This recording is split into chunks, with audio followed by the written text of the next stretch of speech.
One of the most common questions that I get on my build showcases is, how did you level this build? Which usually isn't a question of how I leveled it, but is more a question of, how can I level this build? And for a long time, I've leveled a majority of my builds the same way. This, of course, will not apply to League starters, which is why, in a League starter, I do put extra time into talking about how I leveled the build. However, if we're talking about something I make week 2, or even month 2, then there's a very good chance that I used the following method to level it.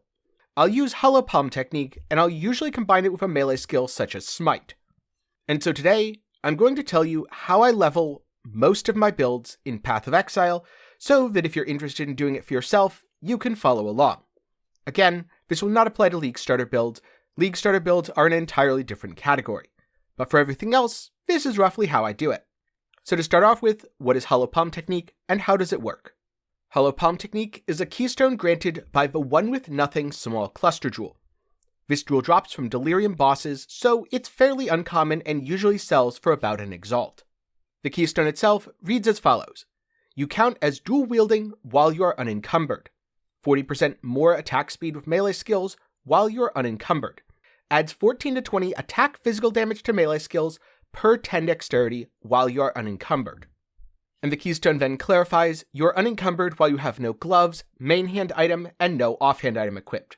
In other words, you can't use a weapon, you can't use a shield, and you can't use face breakers. This is why Hollow Palm is not very good for the endgame. You're giving up 3 sockets on your weapon, 3 sockets on your offhand, you're giving up a shield, which means good luck getting block cap, and you're giving up 4 sockets on your gloves, plus a bunch of stats. While it does give damage, overall the defenses that you sacrifice are far from worth it, since getting damage in Path of Exile is relatively easy, and getting defenses is, at least relative to damage, still fairly tricky. Never mind the fact that you're giving up a total of 10 sockets, which is absolutely crippling. But while Hollow Palm is not good for the endgame, or even remotely viable unless you enjoy torturing yourself, it is incredibly good for leveling. While leveling, you're probably not running a bunch of utility skills.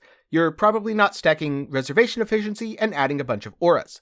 And getting 14 to 20 attack physical damage with melee skills per 10 dexterity means you have absolutely absurd DPS. And all you really need to level quickly in Path of Exile is a decent amount of DPS and a lot of speed, so 40% more attack speed with melee skills is absolutely critical here.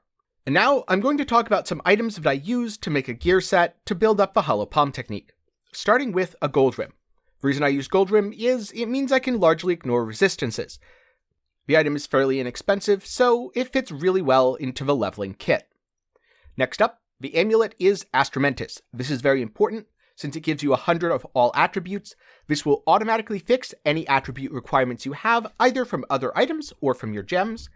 And in addition, the 100 dex means you get 140 to 200 base damage already added to your Hollow Palm.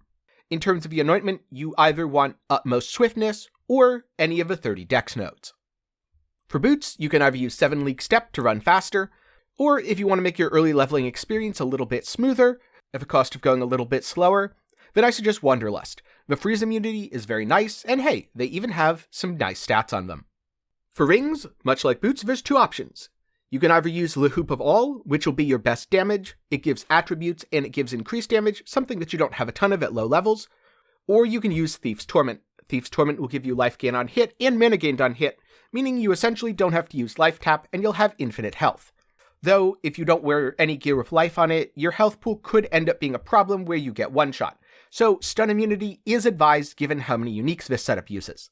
For the chest piece, the default go-to is probably a Tabula, but personally I prefer a 5-link, or if I can get it, 6-link rare with life on it, since a lot of other aspects of a build are heavily lacking in terms of life. This is also why I'll often buy a very cheap rare belt that has as much life as I can get on it, maybe a little bit of strength, and maybe a little bit of resistances. If you don't use a rare belt, the easy alternative is a String of Servitude with either resistances or %dex, %int, %dex, %strength. Either one really. Now finally, if you're starting on a dex class, you can just click all the nearby dex nodes. But what if you're starting on a Marauder or a Witch?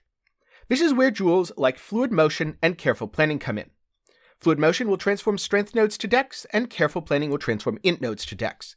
Using these conversion jewels is a great way to get a lot of early damage as you rush over to Hollow Palm.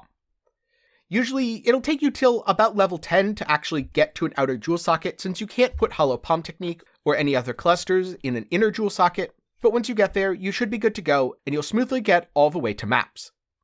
Now, I'm going to talk a little bit about why I use Hollow Palm Technique, and also some starting tree positions and give a few examples, but before I do, a quick reminder that if you found this video to be useful, please do leave a like, as it really helps me out with the YouTube algorithm.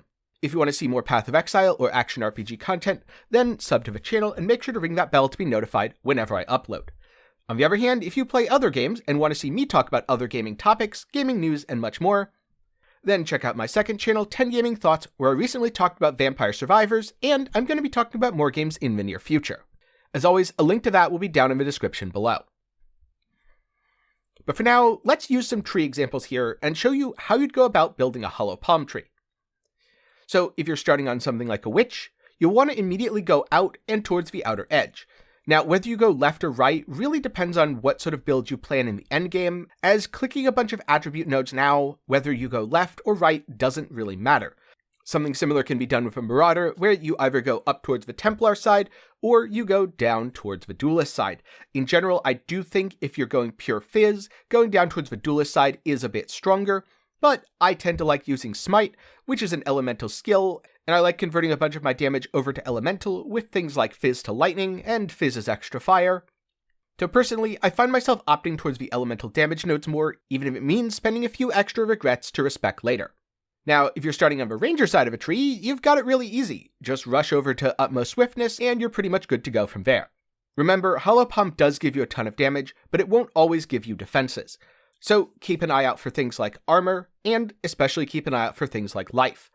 You'll have enough damage to one-shot packs and kill bosses in a few hits, but it can still be a miserable experience if you're getting chain stunned and killed before you get Brine King. This is why I very much like to get life on my chest piece and my belt when at all possible. And so, why do I do this? The short answer is, because I don't enjoy leveling.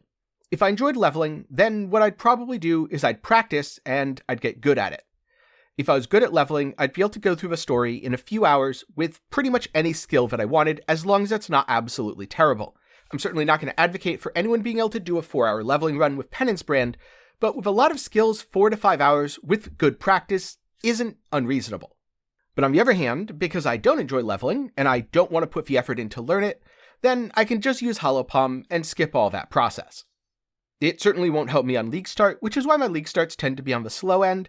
Then, my second, third, or fourth build, I want to minimize the amount of effort that I have to put into leveling as much as possible. This isn't necessarily always about minimizing time, but it is about minimizing effort.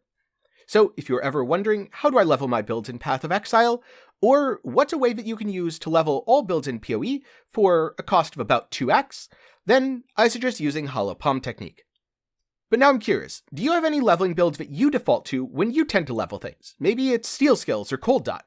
Maybe it's something else entirely. Whatever it is, be sure to let me know down in the comments below. Thank you for watching. If you have any questions, be sure to put them down in the comments below, or join the Discord, where you can ask questions, get build help, and hang out with the community.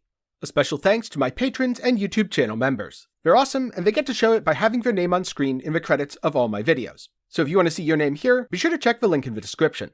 For more general gaming content, check out my second channel, 10 Gaming Thoughts, and if you want a water bottle or a cool shirt, I have a link to my official merch shop in the description. I hope you learned something today, and I hope to see you again sometime soon.